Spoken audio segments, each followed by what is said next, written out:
Welcome to the Bladtcast, our Who cast, if you were. Who are you? Looking back at the 2023 Doctor Who Disney Plus specials for most of the world. I know it was on the BBC, but for the rest of us, it was on Disney Plus. The Russell T Davies return specials. As always, I am Christian Bladt, joined by a muted Katie Hampton, who's got a little right through her microphone, but looks like she is indeed with us, and making only his second appearance ever on the Bladtcast, the one, the only, Mr. Ron Motta. Hey.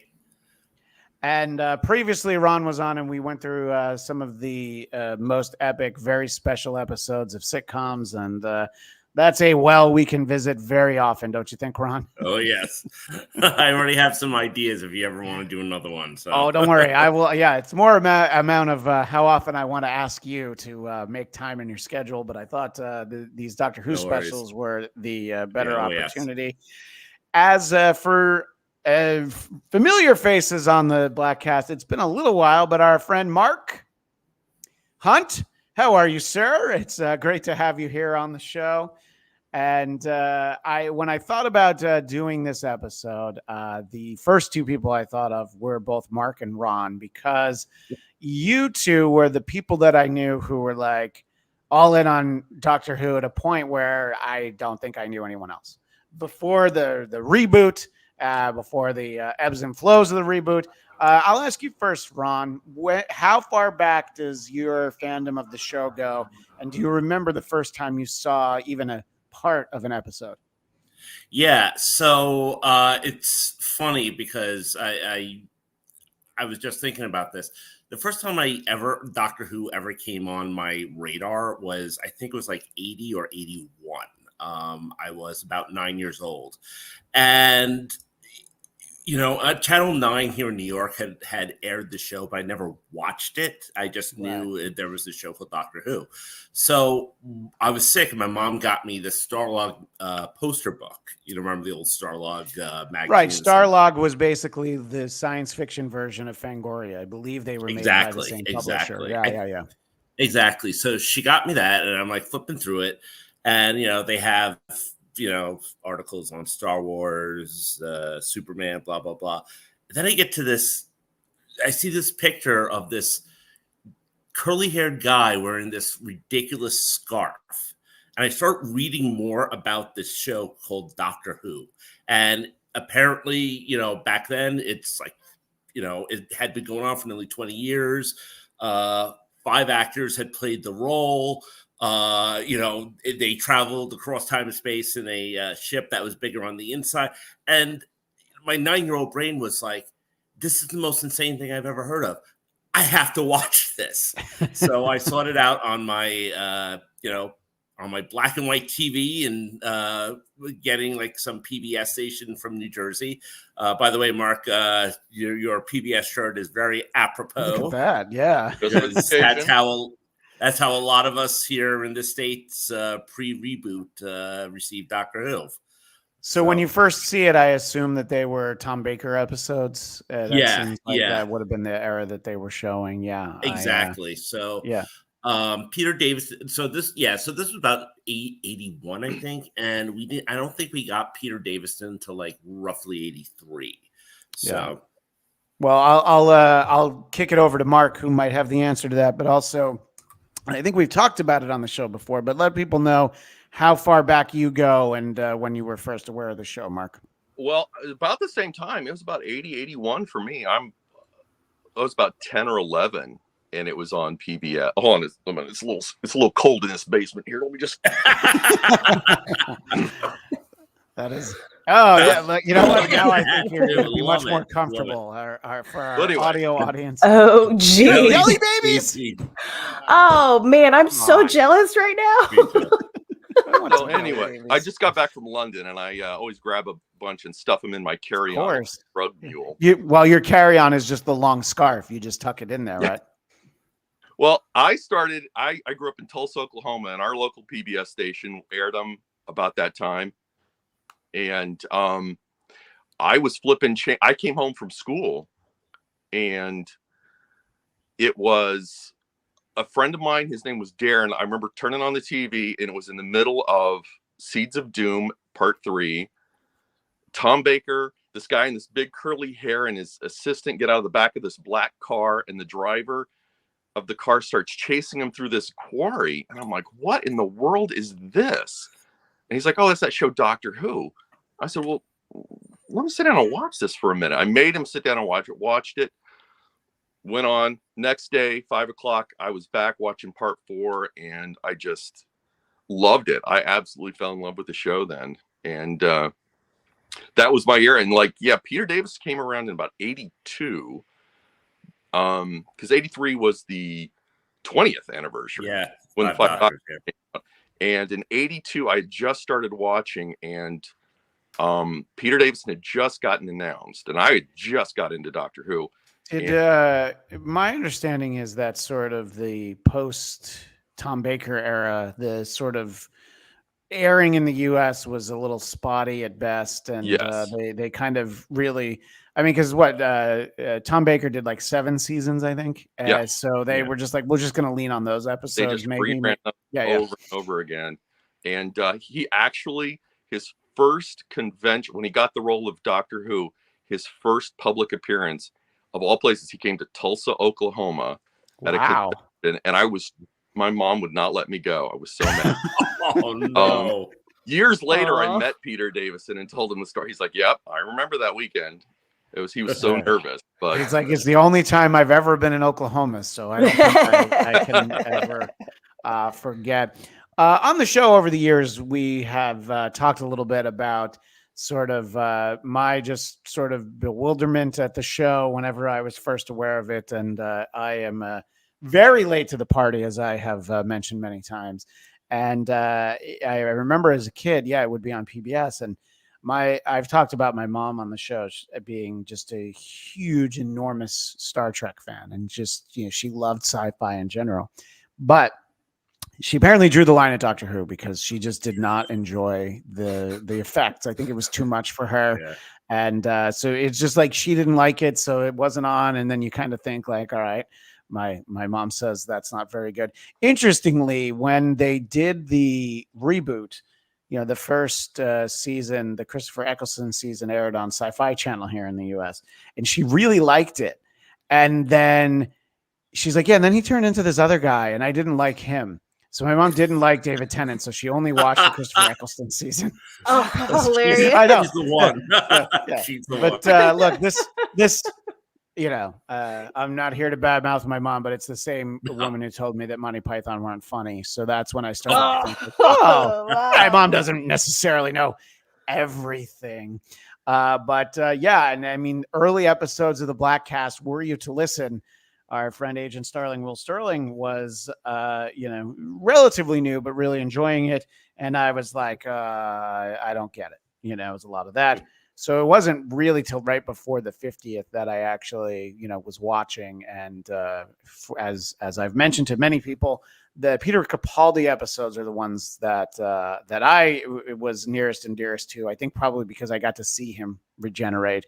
But I also thought he was phenomenal. A point that we can make about the subsequent Doctor is that they weren't always the best stories, but I always liked him. And Katie, I don't actually know where you're at with this show, so please let us all know. Well, and actually, before you say that, just comment from the great Daniel Drew. Daniel Drew has met 7 doctors so far. Nice. And by the way, the great Eric Nagel says that Capaldi was great. He agrees, and I agree with you. Thank you, Eric, for popping in here. And in the chat, Daniel, why don't you list all 7 doctors? I want to know what would you just tell us the ones you didn't meet? That's there you go. And did you meet David Tennant twice? Are you counting it twice? No, sorry. Back to you, Katie. What were you going to say? You sure you don't want to keep going on that one? I am fairly new to the Whoverse. What's hilarious is I would have been at it a lot earlier, but I had a roommate who I thought was way cooler than me. Turns out not so much, but I was like trying to get into more sci-fi. I was like, hey, would you recommend anything? And like they were listing off a bunch of different titles and stuff, and then they're like, oh, maybe Doctor Who. nah, it's kind of hokey. You probably wouldn't like it. And I was like, oh, if it's hokey, I would, it's not my kind of sci-fi. And so I don't sign up for hokey. Yeah. Well, but then I was like, no, I fucking love hokey. Like, it's amazing, and especially when it's done really well and with a lot of heart. And like, I wish they had just told me it has heart, and then I would have been like, I'm sold. But it wasn't until, and you're not going to believe this, I was working at Machinima back in like 2018 or so, that I was doing a daily show, and then on Wednesdays there would be guests for the other show in DC Daily coming in and getting their makeup done when I was getting mine done, and we would do different shows. And I got in the makeup chair next to this very chatty gentleman who was so charming and so fun. And I was like, afterwards, I was like, hey, who was that? And they're like, oh, you're not a Who fan, are you? I was like, no, I have no idea who that was. They were like, oh, that's John Barrowman, aka Captain Jack. Nice. And that was when I started watching Who stuff, because I was like, I know nothing about it. So I kind of, got into the Matt Smith years. And the Tenet years for some of the more recent like stuff leading up to it. So I saw the Weeping Angels, and I saw the Smile episode, like a lot of different like more recent Who stuff. Sure. Very recent. Yeah. So. Right. Yeah. And it became sort of, it was very accessible during the reboot. First it was, it was on BBC America after it had been on Sci-Fi Channel, but then, HBO Max is like, yeah, let's kind of grab this. So it became sort of fairly easy to watch. And I went back and did I was going to almost say rewatch. I was going to do a watch of the reboot. So I was able to do that sort of, whereas a few years earlier, it probably would have been trickier. At some point in the history, I would have been messaging Mark and asking if he could, dub a VHS and ship it to me, and I would have asked, I would have cross-referenced, Ron, which VHS do you have? And then you try to get it. So I want to, before we dive into these 4 Russell T Davies specials from 2023, I think it's important to sort of, we haven't talked that much about the show on the Bladtcast in a little while because I was just a part of other things, and the people that I usually talk to all sort of fell off. And so I'll go first, and I want each of you to just chime in quickly on Jodie Whittaker, who I think is a tremendous actress. I actually think she did a very good job playing a doctor as the doctor, and I think that there were definitely some ups and downs, but my biggest problems were all just some of the stories like that. The first episode with Chris Noth and the giant spiders, I was telling people that might be the worst hour of sci-fi I've watched through to the end. It was unbelievable how bad it was. And I like Chris Noth. Who doesn't like Mr. Big, R.I.P. But I could not believe. And then, then they cast a British guy to play Martin Luther King in an episode. I'm like, his American accent is not as good as whoever thought it was passable. So there was a lot of that. The episode I point to from Jodie's first season is Kerblam, which is basically like the Amazon company. And I was like, that one's great, because if you took that and you gave it to at least any of the modern doctors, you're just like, you don't have to change the dialogue at all. It's like the character's there, the story's there, there's everything. And I think that it was one of those things where it was very disappointing. I probably liked Graham the most of the companions that she had because he was closest to me in age. I'm like, I can relate to him. But even when it was just her and Yaz, I don't know. I mean, I guess people, look, everybody on every show has somebody who hates them, has a contingent who doesn't. I didn't have a problem with her. I thought she was an interesting enough character.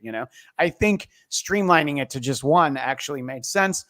But in general, I didn't feel great about those episodes, and it's sort of, it was a little bit of the disservice of COVID having to do a lot less episodes.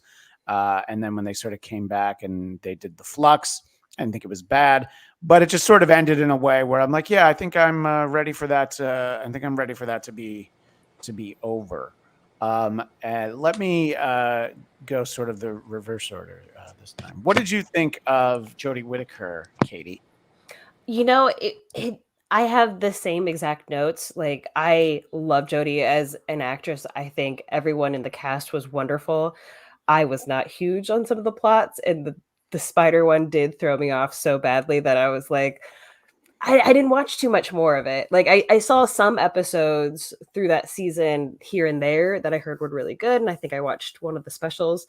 But yeah, I fell off it because I felt like they weren't even writing for her and for the fun. And there's a lot of people who will tell me the same thing. They kind of fell off on it. They stuck with it through Capaldi. They checked it out, maybe even that first season.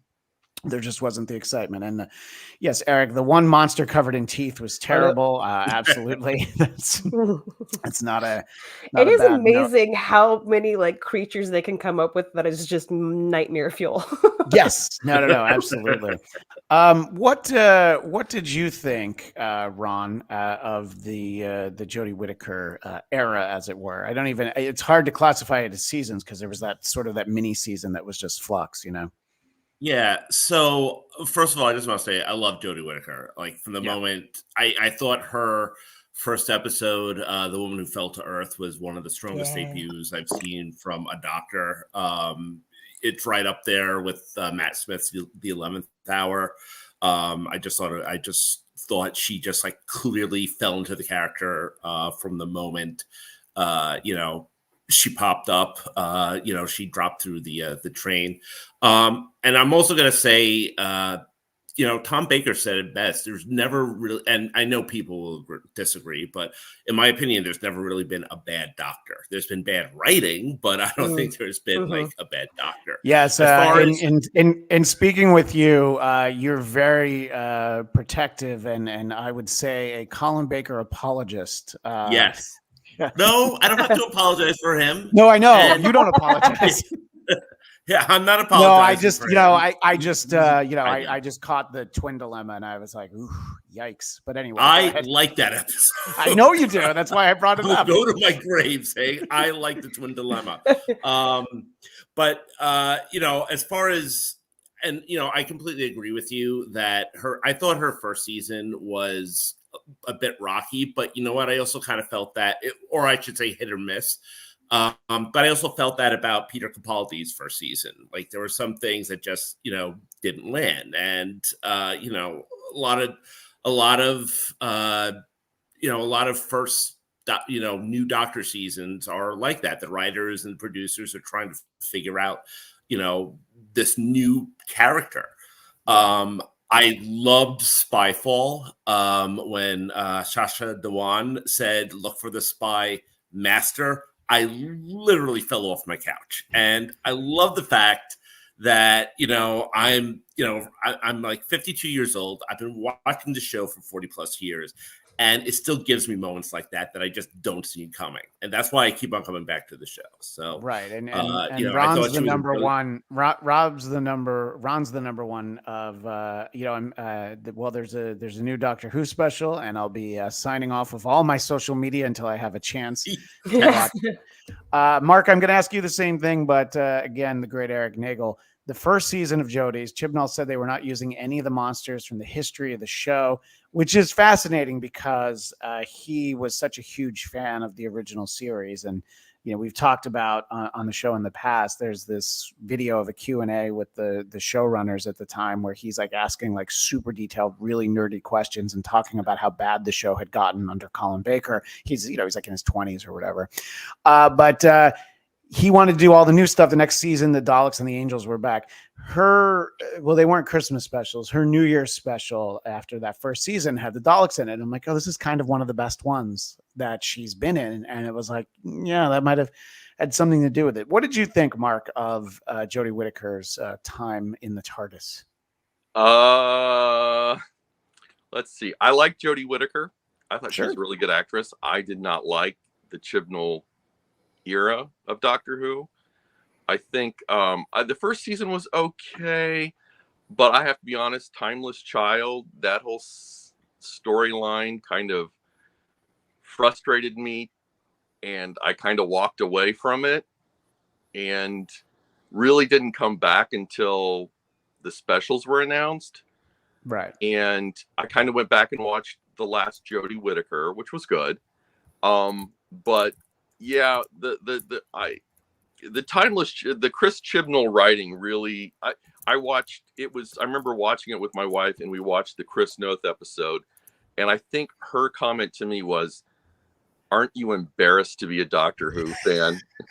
And I put my head down. I was like, yeah, that was a horrible episode.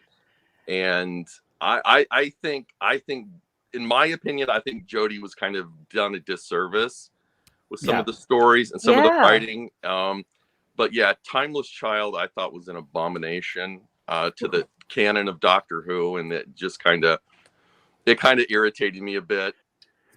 Well, I know that Ron, you have a different thought on Timeless Child. And, yeah, I mean, we'll just put it. We'll just. Just us. We'll just put the spotlight on the two of you. So my counterpoint to the Timeless Child is, I like the fact that now wherever the Doctor goes, anyone that they meet can be the Doctor. So I just think that like kind of opens up like a whole new era of like mystery and whatnot. What I objected more to is they got rid of the Time Lords again. And I kind of feel like that's sort of like a rerun, because that's how the reboot started. The Time Lords were all supposedly dead. So, getting rid of them is just like, this is, we've seen this before, but I definitely understand how it could be like Mark, I understand your position and how it could be like a little jarring, but like also think about like back to 1966 when people in England are turning on the 10th planet, and at the very end they see William Hartnell dissolve into Patrick Troughton, so yeah. So it's kind of like that. Yeah, no, it is definitely, I can see that there's different ways to see it. As you're talking about it, Ron, it sounds like the way that some people talk about the Star Wars The Last Jedi in a way that they're fond of it, in a way where I'm like, I'm glad you can enjoy it, but we do not see the movie in the same way. The rebels are literally running out of gas. That's the plot point. That is the plot point. So obviously, look, I think that there's this moment in time, and I think that there's sort of the realization, okay, it seemed like a good time. Russell T Davies was interested in coming back. So when the episode, the last Jodie Whittaker ends, I mean, by that point, we knew she was going to regenerate into David Tennant again. What we didn't know was how they were going to explain it. And I want to go through each of the 4 specials, but I do want to start with that point because I'm talking to 2 people with very extensive appreciation for the show. I'm going to ask you first, Mark. How did you feel about the notion of a bi-generation and the fact that the older version of Tenet, the 14th, is still hanging around just in case the ratings dip a little too low? I mean, that's the cynic in me that's saying that. But what do you think about the bi-generation?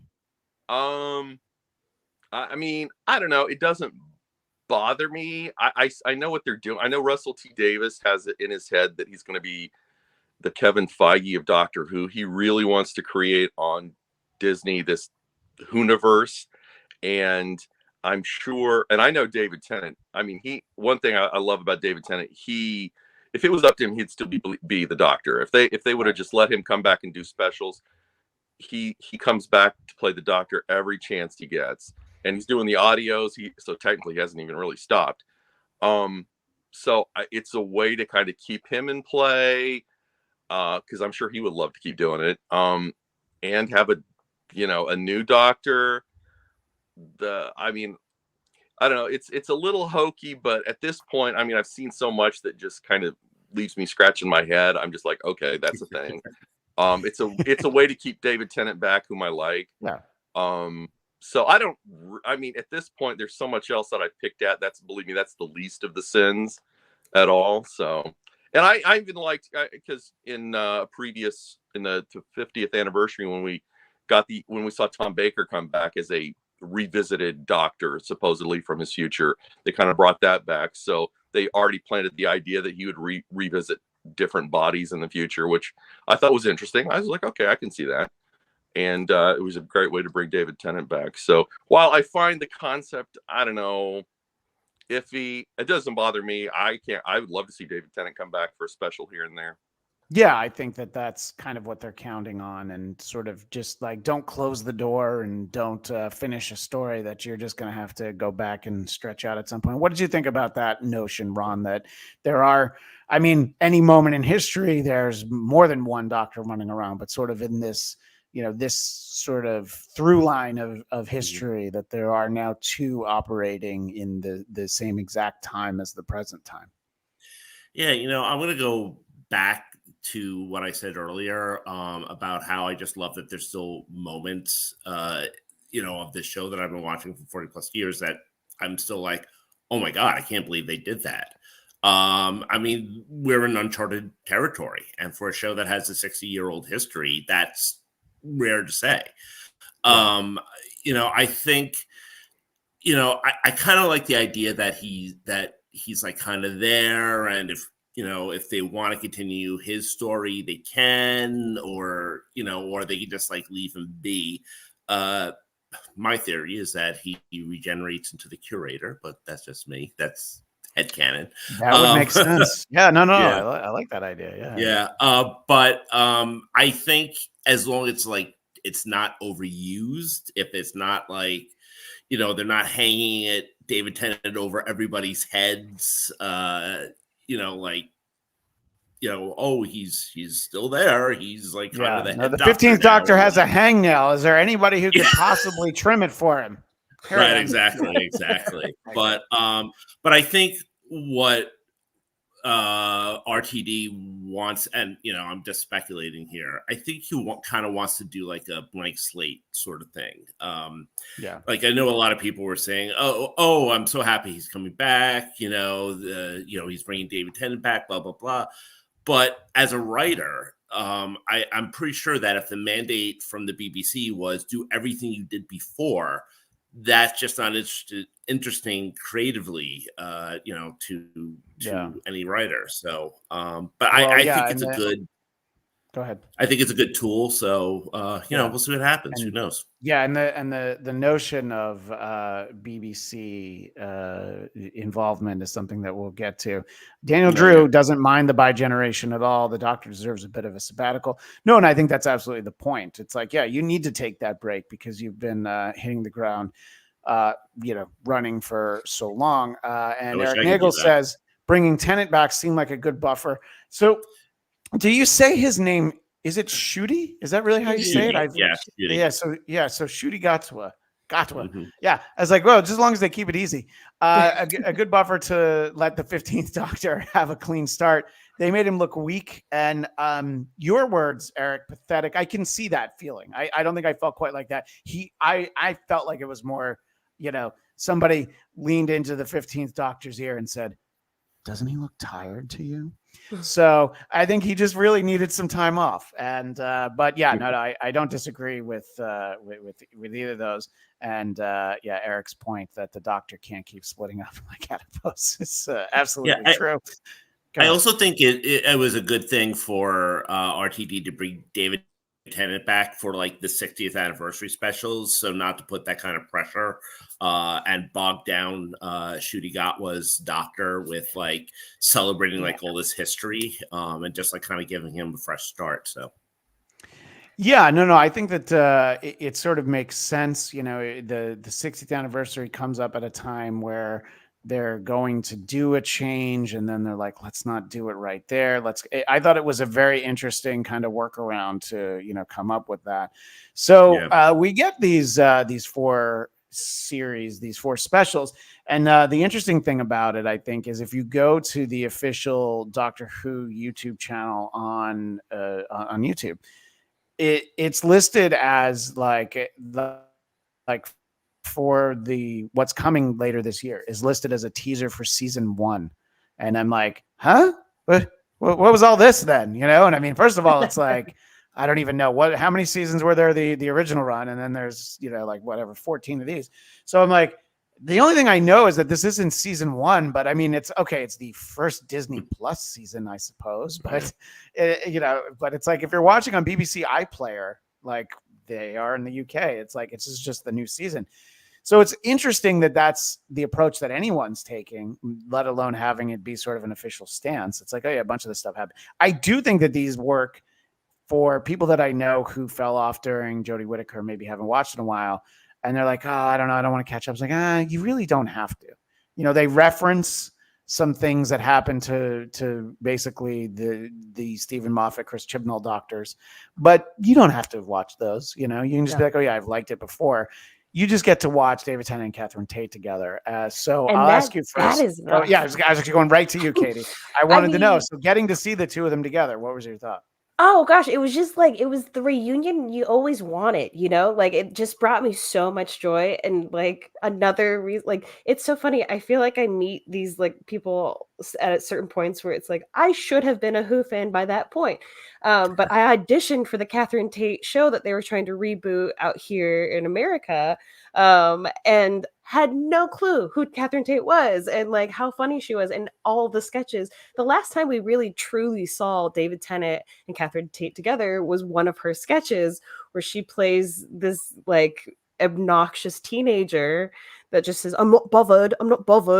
And she's making fun of David Tennant's Scottish accent. And then they go into like a Doctor Who and what's her name? The companion like voice. And like it's like, we haven't seen those two together since that, but then they're having just as much fun in this special. And to see that in its like purity of those two characters, that was everything for me.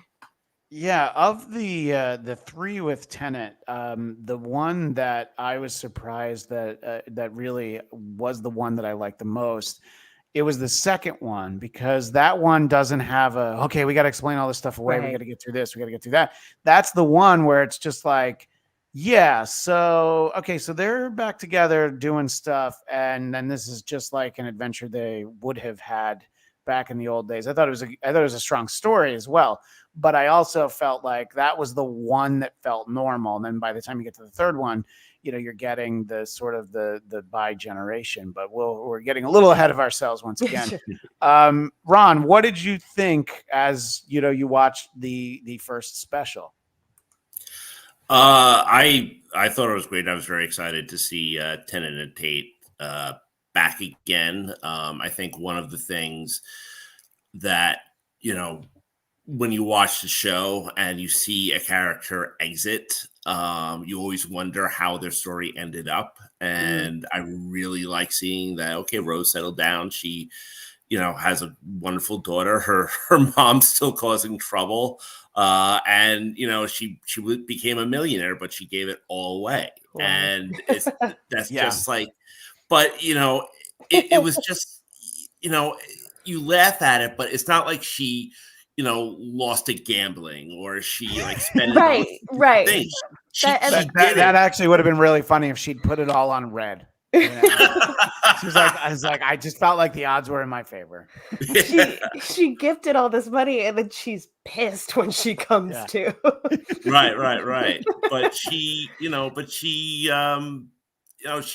still the Donna that we remember. She might have a big mouth, but she has a bigger heart. So I really like, getting back to that dynamic. I love the new unit scientific advisor, whose name escapes me. I can't remember, but I think she's a great counterpoint to the Doctor. So, and I also remember the comic strip that story was based upon. So I thought that was like pretty cool to see. Oh, wait a minute. All right. Yep. So, there you go. Yeah. Nice. There you go. Ron, sorry, Mark has it right there. I'll hold it up again. I'm very slow to. So that's That's the ongoing regular series. Yeah, the little meep down there. Yep. Yeah, That's right. The meep. Yeah. Wow. That is, that's after, I guess there was a Marvel premiere. They reprinted some British comics, and then the Marvel premiere were those 4 issues were the first few stories, and then the Star Beast was the first of the ongoing series. Yeah. Now, I actually didn't realize that it was based on that, or anything like that. I did not realize that until you held that up, and as Ron was talking about it, I thought that that was interesting. One of the fun things was that there was, I don't know exactly what it was. It was just like an alternate image that I saw on social media, which our visual audience will see. It was sort of this comic book recreation of the actual episode. So, just thought that was kind of fun. So that's awesome. Yeah. So, Mark, your thoughts about that as you are watching the first special? The first special was probably my favorite, just because that was the only one and only time I ever, as a kid, had a Marvel subscription where I filled out the form that had it delivered to my home. Was that original Marvel series? And as a piece of trivia, issue number 19 in the letters page has a letter written by a very young Mark Hunt of Tulsa, Oklahoma. Wow. Issue number 19. What's weird is they printed my full mailing address. Yes. And everything. So I was like, okay. I always thought that was weird, but yeah. As someone with a letter in Solo Avengers number 16 and Marvel Tales number 212, yes, they would print your whole address, but I lived out in the sticks, so it was like a rural delivery 4 box 134. Nobody was finding my house. So somebody actually wrote me a letter that had read that, which I thought was a total stranger, which I didn't respond to. But yeah, I love Star Beast. You know what? I'm glad you didn't accept his offer of Jelly Babies. Yeah, no. I think that would have been a mistake. Yeah. No, but yeah, Star Beast was, out of the 4 specials, was probably my favorite, just because my fondness for that story. And I like, and it plus seeing David Tennant back, you can just tell how much fun he's having playing that part. Yeah, it is absolutely. I think it's apparent, especially throughout that first one. And look, obviously they have to explain away this notion that if it's sort of like it's a great dramatic moment. It's like, well, she can't remember any of it, or she's gonna die. But this many years later, whatever it is, 15 years later, we want to kind of get the two of them back together. So we got to come up with it.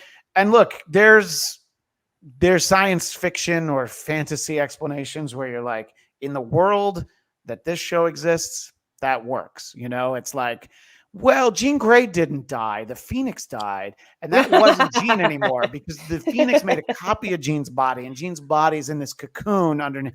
I'm like, yeah, all right. I want to move forward. So sure. We'll just take I know what you're talking about. We don't need to get into the midichlorians of it. No. Just a midichlorian free zone here. Yeah. And like I always say, if you're wondering how he eats and breathes and other science facts, just repeat to yourself, it's just a show. I should really just relax. Exactly. It's exactly. You were right. Yeah. And so I was like, okay, yeah, that kind of works. And look, it's nice to see, Donna has her family, and I think that these specials sort of counteract this notion that Chris Chibnall came in and he was like, I've got this agenda and I'm going to push this through in the show. And this is my own personal crusade on a number of different issues. And then you see these Russell T Davies episodes, and my understanding is that Russell T Davies is long been known that he's a gay man, and that is that's just a statement of fact. Is the reason I mention it. And so then you sort of see some of the characters, specifically I'm talking about Donna's child, and you're like, okay, I don't think that Chris Chibnall was like, okay, we're really pushing for a lot of this stuff. I think the BBC is like, this is kind of the sort of the stance we're having on things. During the Chris Chibnall episodes, it didn't ruin any of the episodes, but it was like, the side characters, like, oh, every single one of them's in like a same-sex relationship. It's like, oh, I was going to propose to my, same gender. I'm like, wow, everybody. So I thought that it's like, okay, I get it. You're trying to make it inclusionary, but at the same time, you're calling more attention to it when there's not like the one hetero couple. And again, it's like not important parts of the storytelling, but that's sort of the not too subtle way that some of those stories were told. And I think it's very important that people watch TV and movies and feel themselves represented. I've used the example that I took my wife, who's Chinese American, to see Shang-Chi, and she thought it was great. But she said, I really wish we'd had a movie like that when I was a kid, because they just didn't, So, and I think that I don't think that there's a problem with, and it's honestly, I'm just not remembering the character name of Donna's child. If anybody in the chat wants to jump in, Rose. Oh yeah, of course. Stupid. No, yes, Rose. Okay. Dummy. Yeah. Right. I know. You want to talk about not a deft hand there. It's like, well, name's Rose. Okay. Yeah. But no, and I think that that my only comment is that that actor was not the strongest actor in the show. And I don't think it has anything to do with that. And Daniel Drew with a very funny comment. Straight people have had their time. That's the way the cookie crumbles. Absolutely. And Daniel, you should feel that way. And it's funny because the unit science officer you're mentioning, who's in the wheelchair, it was with sort of a broad stroke. People were like talking about like, oh, there's there's this character, there's that. And on my timeline, I saw from someone that I know who is disabled, and they were like, I loved seeing that. And I'm like, well, isn't that really what it's about? It's not about somebody to go like, hey, how come somebody not in a wheelchair didn't get to play that part? I'm like, well, it's not really about that, Right. So my thought is that I don't think anything in there was so much where I'm like, wow, they really went overboard. But it was like, okay, I feel like, and I don't watch other stuff that's current from the BBC. So maybe somebody who does can chime in and let me know. But I feel like this is, it is like a state-funded broadcaster, so it's like, this is clearly, I think that this is their approach. And like, yeah. And look, I worked on an NBC show, and there was money in the budget that came from, oh, you hired a Native American actress to play a judge. That comes from this fund. Thank you for that. So it's like, there's all sorts of reasons and explanations for diversity. I don't feel like any of it ruins any of these shows. I think that these 3 episodes have ups and downs throughout.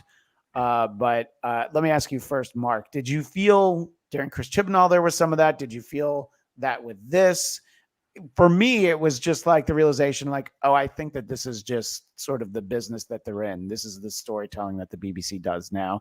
And they want to, include people that maybe didn't feel seen on television. But what do you think, Mark? I mean, it's hard for me to decide just because I bailed on Chibnall. I think Thomas was about halfway. So I didn't see his entire run. The Chris Noth character came back in another episode, by the way. So. Oh, that's right. I didn't know that. Oh my He Lord. Sure did. Yeah. So, yeah, I didn't really see that much. I can't really. Yeah. Most of my beef with. Well, then just to the sense of what you saw in what it's just called the Star Beast. Yeah, the Star Beast is the first one. Yeah. Yeah, I didn't think so. I mean, it also kind of played into the story a little bit about. I mean, it wasn't. I didn't think it was shoehorned in. I kind of played into the story or into the theme of the episode about judging someone on their appearance because, of course, spoilers. The Meep. Everybody loves the cute, cuddly Meep, and everybody's terrified of the aliens chasing it, which is the whole twist of the episode. To be fair, the Meep is really cute. Let's be honest. At first, right? So I thought it kind of just. I thought it was kind of appropriate to the story anyway. So it didn't. Yeah. I didn't think so. Yeah, no, and I think that it's just more. It made me wonder about it, and I want to make sure that we all see the adorable Meep from at least the beginning part of the Star Beast. But Ron, what do you think, sort of in terms of that level of the idea that Rose has this trans child, sort of factoring into the storytelling? Well. You mentioned before, like Chibnall, seemed to shoehorn these sort of situations in, like everyone's in a same-sex relationship. Russell T Davies actually did that a lot during his run too. Like I remember the episode Gridlock, there was this old same-sex lesbian couple. The Shakespeare Code, Shakespeare hits on both Martha and the Doctor, which That's is right. actually, I do remember that. Yeah. Yeah, which actually led to one of my favorite lines of the whole show as an English major, where he says, and 500 academics just pump their fists in the air. But I think it's like, as long as it serves the story, I don't, there should be no problem. And I also think that the character of Rose, like, kind of represents, like, a lot of people, I think, are drawn to Doctor Who because they feel like it very much like an outsider. They feel very alienated. So I think that in many ways, Rose also represents a lot of those fans out there that feel the same way. So, I thought, again, it just like worked well into the story.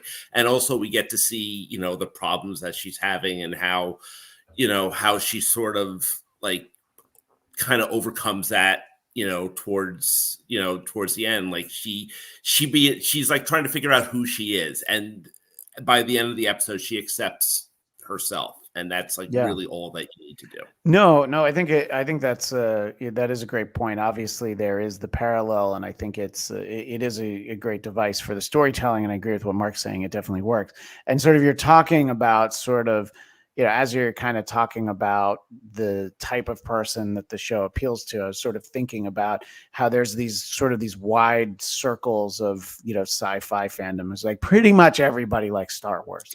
And you draw within that, you draw a circle of Star Trek. It's a bunch less, but still a lot of people. And then at least when I was a kid, there was a tiny circle of Doctor Who, like tiny. It was just Ron and Mark. They were the only ones. No, but it probably felt like that way sometimes. What were you going to say, Ron? Go ahead. Well, it's really funny because like it might surprise you that I talk about Doctor Who on Facebook, but whenever I do that, I have people like that I went to high school with. It's like, wait a second, you like Doctor Who? I thought I was the only one that liked Doctor Who.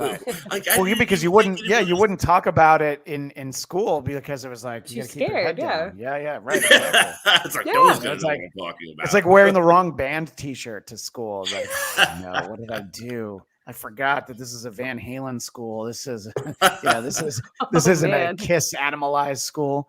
But I think to the point that I'm sort of touching on is that the very loud but very small minority of people who are making the case saying like, I can't watch Doctor Who because it got woke, is the same thing I say about Star Trek. Yes. Like, did you actually pay attention to the show? Exactly. Like at any point in its history? Because that's really, it's sort of, I mean, Star Trek in particular, it's like, what did you think that story was about with the people with the white face on this side and the black face on this side, and then the other people were, what did you think they were trying to do? Was that too subtle for you? Go ahead, Ron.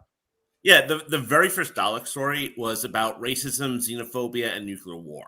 So, it's always been there. Like, seriously. What are you talking about? It's been heavy-handed the whole time. Exactly. I mean, I remember, I think it was at the end of the first season, like the first William Hartnell season, they did this episode about pesticides, about how dangerous they were and how, that they were poisoning people, not just insects. So, it's always been there. Well, and I think that's the thing that kind of let at least me down for the Jodie Whittaker season, was just like, especially the spider one. I was just like, what are we doing? Like these specials, I kept calling them a progressive wet dream, because it was just like, and then, the companion is trans, and also we've got this, and also we got that. And I'm like, yeah, okay.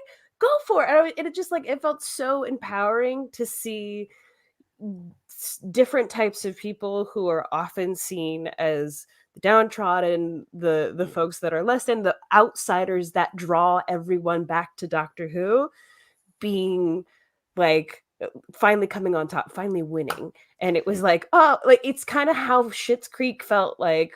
It was like the world we wish we could be in, where this could like change or this magic can happen type of thing. And everybody's cool with it. And so that's what was so beautiful about these specials to me.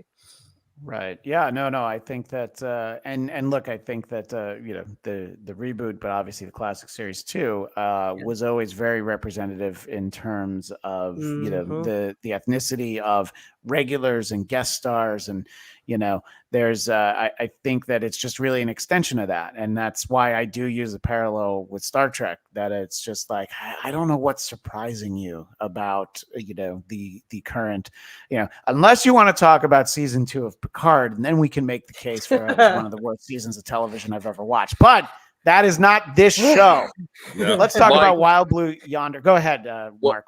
Just before you leave that point, my only criticism with what some people call heavy-handed inclusivity would be when they did the Children in Need special and they took Davros out of the wheelchair. Oh, yeah. Now, you know what? I saw that after the fact. Yeah, that's an interesting point. Yeah. I didn't have a problem with it. In fact, what my problem was with Russell T Davies, how he handled it. I really wish he had done just not said anything, did a Dalek story with Davros. And in the story, Davros regenerates a body or changes time where he didn't get into the accident. And then we had Davros up and walking around, and the doctor can't prevent it, and he almost loses, and Davros gets away. And I would have been intrigued by the fact that Davros now is up and walking around.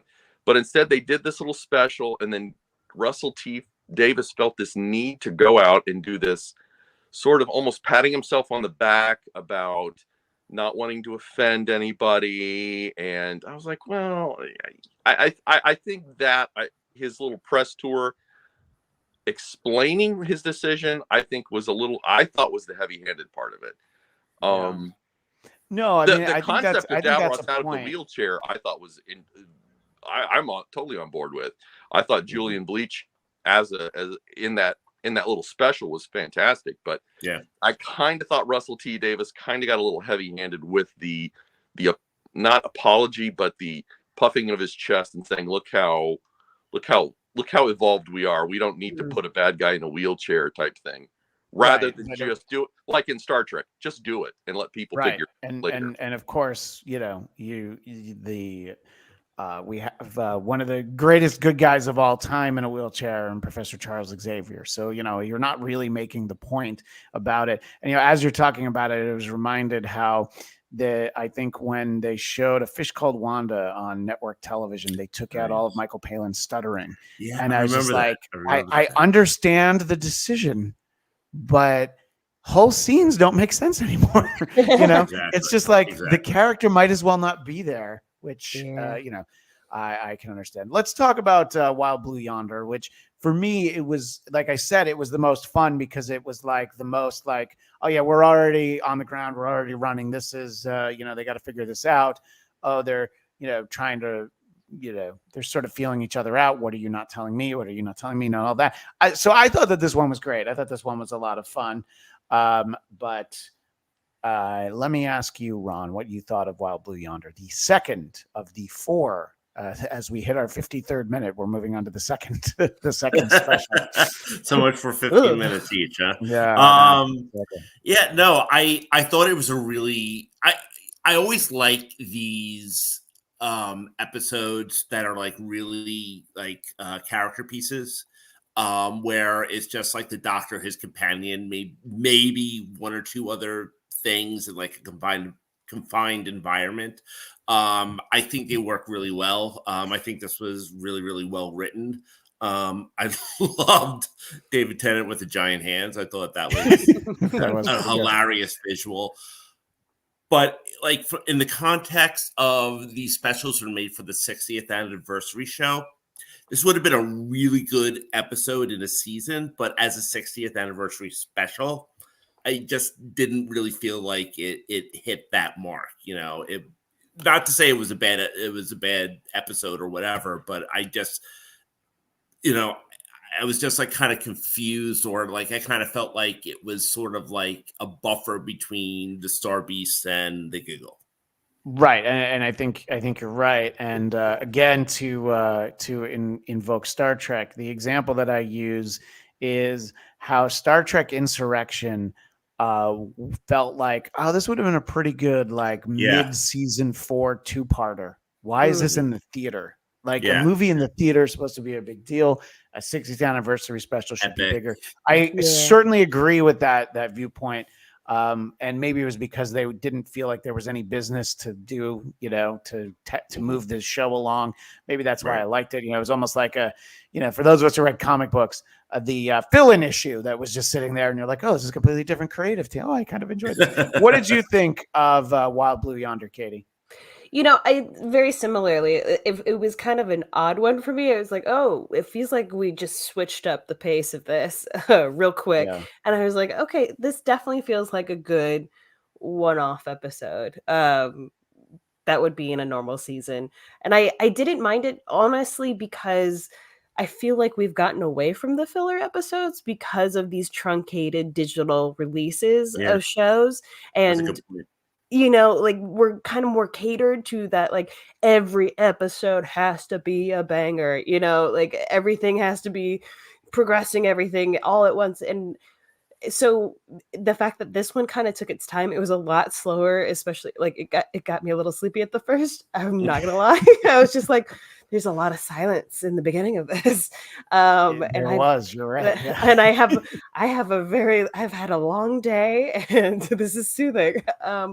But no, like it was kind of nice to have that where I could turn my mind off and just like enjoy a nice Doctor Who episode. It was surprising in that way, but it was fun.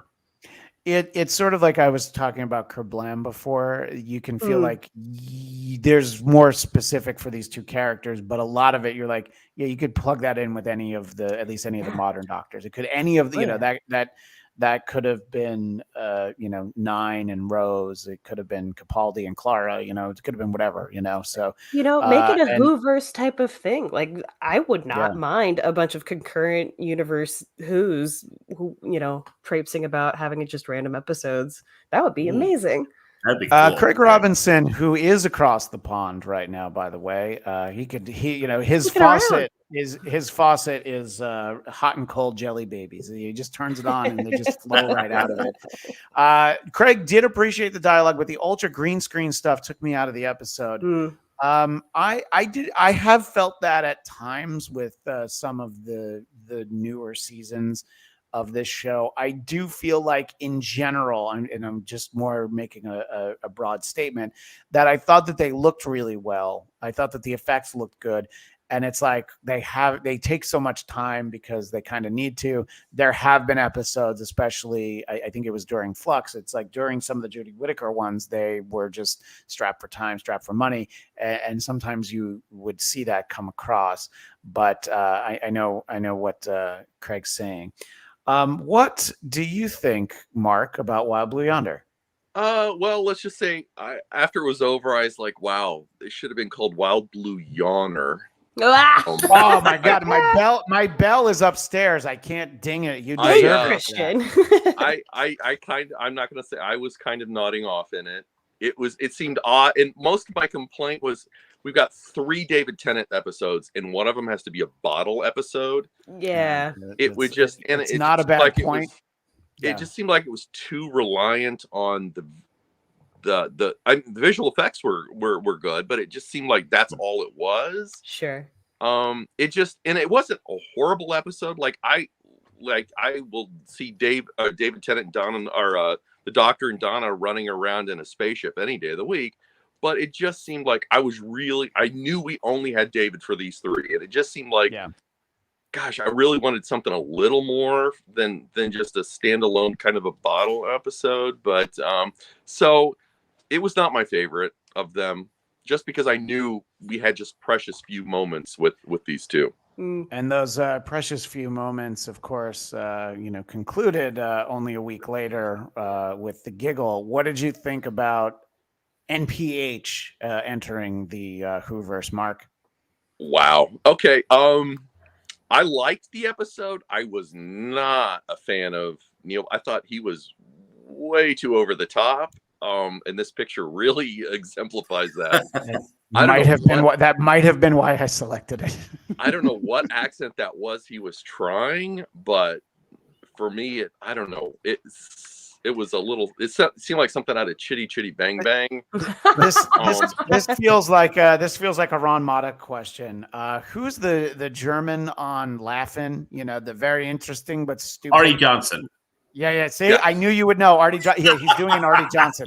That's why I asked you, Ron, because I'm like, of course, going to have the answer to Artie Johnson. By the way, of course, the show coming to you today from beautiful downtown Burbank. But in any case, so he's doing an Artie Johnson. Very interesting, but stupid. And yeah, I was almost like, oh, okay. He could have done a British accent. How about American? I don't know. Look, in talking about the Napoleon movie that just came out, it's very unusual in that Joaquin Phoenix does an American accent and no one else does. But at the same time, I'm like, you know what? There was probably like your performance is going to be where we want it to be. Yeah. If you're not adding an extra, just imagine like, do you have a French accent? Oh, oui, monsieur. Of course I do. No. Just what's really weird is he's playing a character from the first Doctor era, played by Michael Gough, who was Alfred in the Tim Burton Batman movies. Mm-hmm. And he was a British actor, but he was kind of dressed as an Asian. They called him the Celestial Toy Maker. He was, I don't know if he was trying to play an Asian, but he kind of had that Asian appearance. And I'm sure they were like, okay, we want to stay away from that Asian stereotype. Well, I hope it wasn't in the way that Mickey Rooney played an Asian in Breakfast at Tiffany's. I hope we're not talking like that. It was. So instead, it seemed odd that they kind of leaned into a different kind of bad racial stereotype with that really horrible accent. But I don't know. But the episode itself, I enjoy. I mean, we'll discuss the end, but revisiting the toy maker, I thought was an interesting idea. The toy maker's machinations, sort of the deviousness of his plot going back to the 1920s. I thought all of that was really well done. My favorite part is sort of, when he's mentioning like all the things that, he talks about. But then the Cybermen killed Bill, which was, I thought one of the sort of most gruesome for the companions that I followed. I'm like, ooh, that's a rough way to go. And then sort of the next week, just like, but she's going to live on as water with this girl that she likes. And I'm like, okay, yeah, I liked when she was, dead. And it's the same thing with Clara, where it's like, oh, well, I took her from the split second before she died, and someday we'll have to put her back. But I was just like, oh, that was just sad when she died because she had to. And I was just going to live a whole life with Maisie Williams and spinning around in a diner. And where's that show, by the way? Anyway, I think that the performance, it reminds me of on Saturday Night Live when they did the Star Wars auditions and Barbra Streisand is auditioning for Princess Leia. And she's like, save me, Obi-Wan, you're my only hope. And what? A little big? Yeah, it's a little big, Neil. You should notch it down. You're at like a 12.5, and this called for a 4. So I do agree with that. I did enjoy the episode. I enjoyed the character. It was fun to see him, but yeah, it was like, I feel like that might be a directing issue. What did you think of the giggle, Ron? Overall, I like the episode. My one complaint is I think they're like, it wasn't a complaint at that moment. But I kind of felt like they were overusing the whole song and dance thing because they had done it in Power of the Doctor. They did it here, then they do it in the next special. And I'm like, it kind of loses its, its charm when you keep on going back to that well too many times. But also demerits for it being a Spice Girls song. I mean, come on, yes.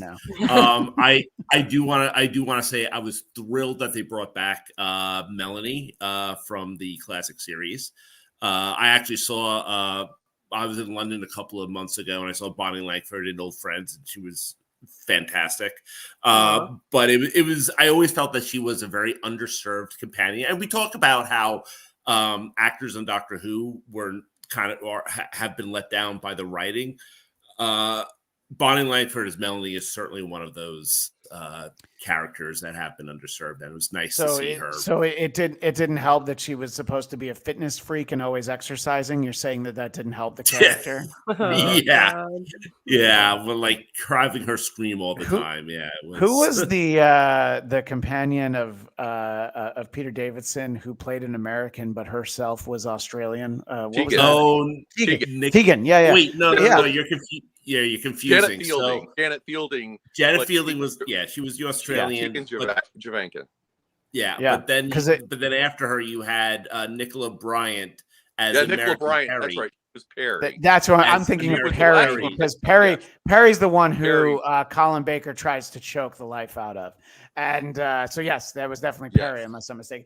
And the reason why I'm using that as an example is because of, and I've seen not that much. I had a very limited subscription of BritBox, so I didn't make my way through that much of it. But I do remember, I'm like, oh, this is what someone thinks an American acts like.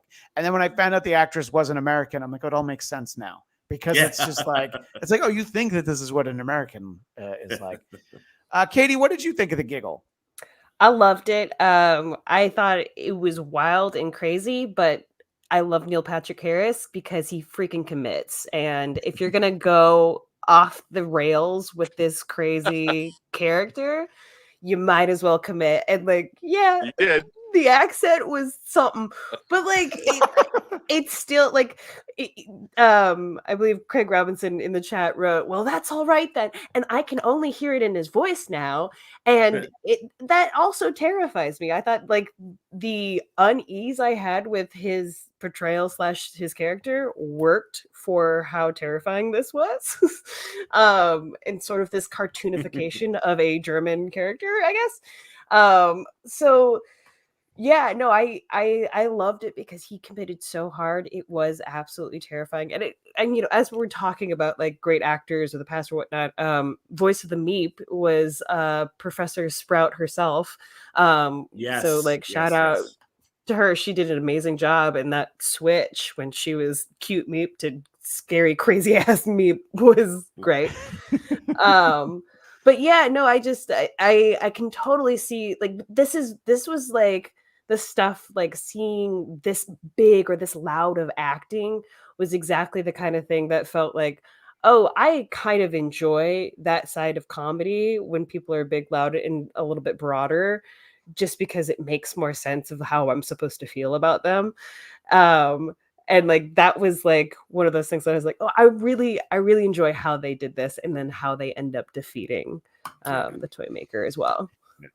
Yeah, I do think that it is interesting that this concept that we touched on at the beginning of the show is this bi-generation where we have the 14th and 15th Doctors, and he's it's okay, so now they're sort of teaming up. And I do like the little nod that the master had been trapped in the toy maker's tooth, and then we see the tooth at the very end.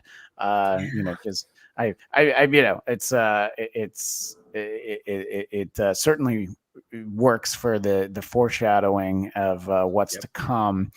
And there's a couple things that I want to comment on, but our buddy Daniel Drew points out that Classic Who is on Tubi. No need to pay for BritBox. Daniel Drew provides me with so much useful information on I forgot about the show that Katie and I regularly do, Marvel Movie Talk, but also just being able to help. And Craig's asking if they put all the new Who on Disney Plus or just the Shkuti Gatwa stuff going on. And it's the specials onward, because the deal for the previous seasons is still with HBO Max. So you have to have them in two places. So anybody who does want to catch up on Jodie Whittaker and see that second Chris Noth episode, you're going to have to make sure that you have. And then, by the way, I misnamed the app. It's just called Max. Yep, Max. It is not HBO Max. My apologies. They took the best part, the best brand out of their name, and then they just replaced it with what people think of as a lesser cable service. So yeah, and I thought More great it moves was coming from Warner. yeah, right. At least they're consistent. So that those are those three specials, and then I know a few people who kind of that were not big on the Christmas specials, but I tend to like the Christmas special episodes, and maybe it's because of the creative team behind them. The New Year's episodes just didn't have the same oomph. Yeah. It didn't have the same feeling. So the Church on Ruby Road is our first full episode with the 15th Doctor, and it's very familiar in terms of having us meet a new companion from at least I'm not telling Ron and Mark something that they don't necessarily know, although they might disagree. But I thought it was sort of as many have. It's like, oh, okay, so orphaned. Okay, you're checking some of the companion boxes already. Sort of attracting attention from an interesting alien species. That's another check. But I want to ask you first, Katie. What did you think of this fourth special of the Church on Ruby Road? I got so stoked that I was like, please don't do the Jodie Whittaker thing where you give me so much hope for how fun this is going to be and then just peter out in the series to come. I don't think that's going to be the case.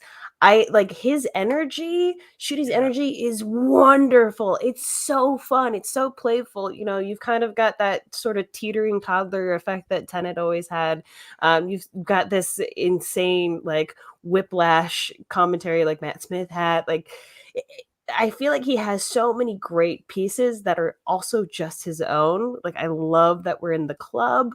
And watching him just dance, like a little trippy at times. I was like, "Ooh, what are we doing?"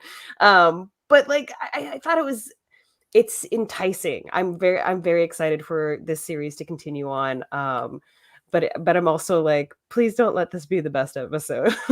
Yeah. Daniel agrees that he has fantastic Doctor energy, and I think that the most important part for me of the sequence, where like, oh yeah, he is just having a time at that club. Yeah. Is to point out like, this is a different guy or a different person, because it's like the 14th. So the older Tennant is sort of like that Doctor. And it's like, this is the idea of season 1. This is the new guy. He's like, yeah, no, it's the same. It's the same, but there's a lot of, there's just a different energy about him. And it's, I don't know. I think it's interesting.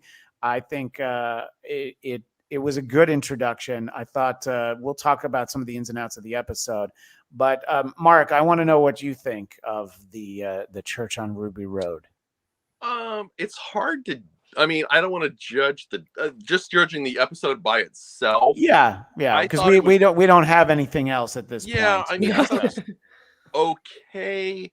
It was a little too. A little too. I don't know what. A little too much at times. It's there was a constant energy level where it just never seemed to stop. The little creatures kind of annoyed me. The goblins, the goblins. But we'll see. I mean, yet another musical number, which I just rolled my eyes at. I was just, oh my God, please. I hope it gets a little more serious. This seemed so hokey to me. There it is again. That word hokey. Yeah, that is the hokey. It was on a scale of 1 to 10. It was like an 18 hokey. It was almost too much. But I want to see some scenes. I like my Doctors a little more subdued. I want to see the fifth Doctor 15 kind of in quieter moments, to see him reason stuff out. But I'm coming back when the show comes back. I'm intrigued to see where they go with it and what direction Ncuti Gatwa takes it. The episode itself, it was kind of and plus Ncuti was just kind of almost Jim Carrey at times. He was just bouncing off the walls, kind of like if you just watched, to go back to another Doctor, if you just watched Twin Dilemma.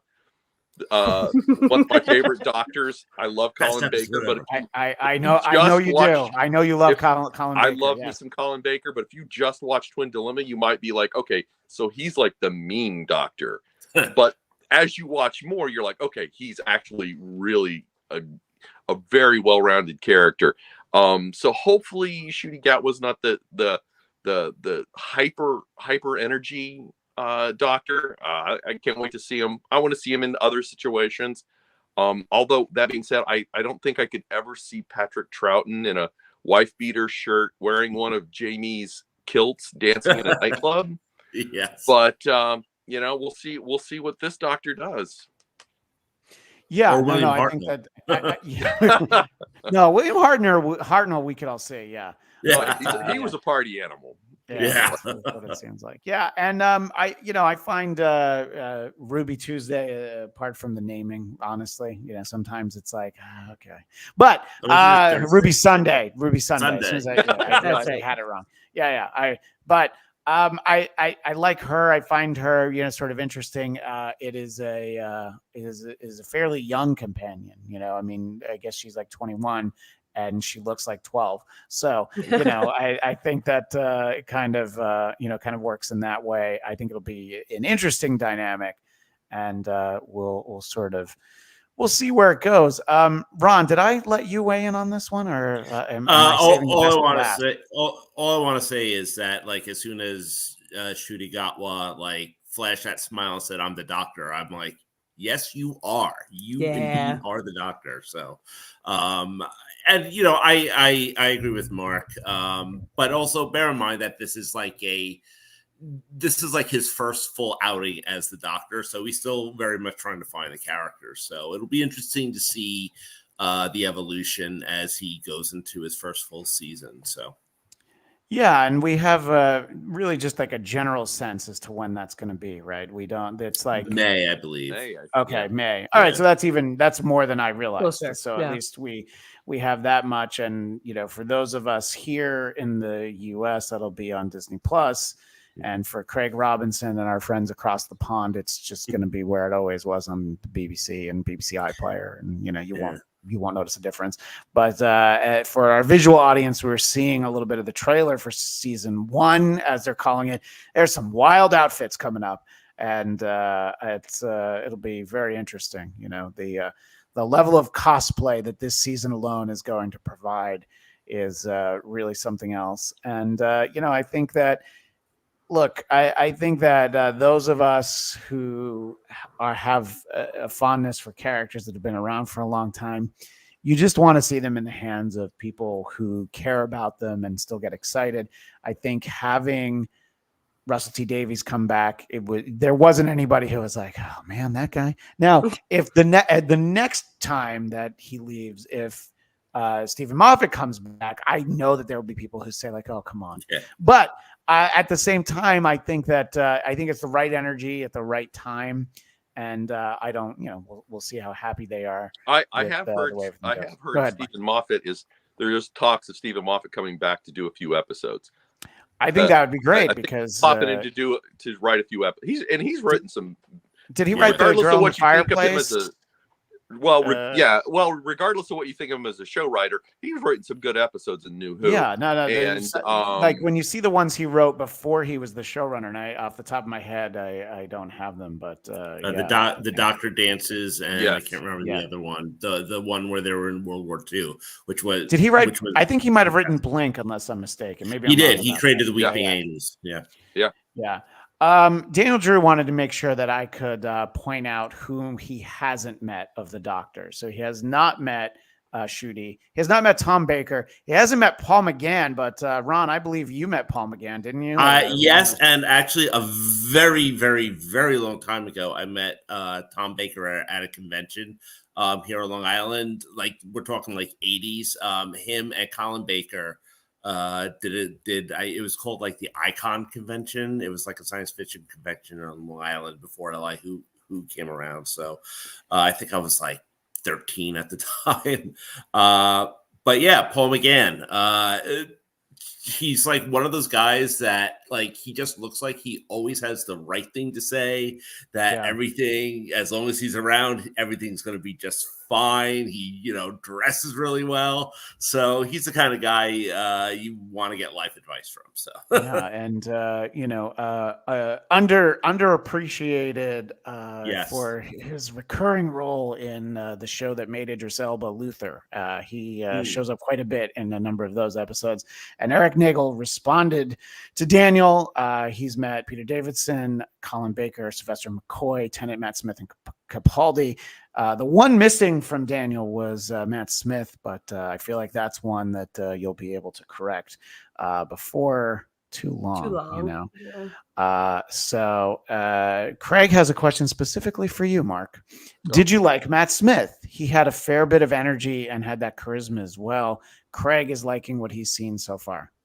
I liked him. I think out of the new Who, I would put him below Tennant and Capaldi, and maybe Eccleston. But I like him. Yeah. Just keeps Eccleston's tough because it's one season. Yeah, Eccleston was tough. And he looked the coolest. He had the coolest outfit out of all of them. He was so good, though. I really liked. And while Matt Smith, I was kind of lukewarm on. I really did like Capaldi. Capaldi really brought me back into it. Yeah, full force. And then Chris Chibnall. No, I agree absolutely. And as we're talking about Christopher Eccleston, it seems like it's a moment where I can mention a movie that most people, for whatever reason, have never seen.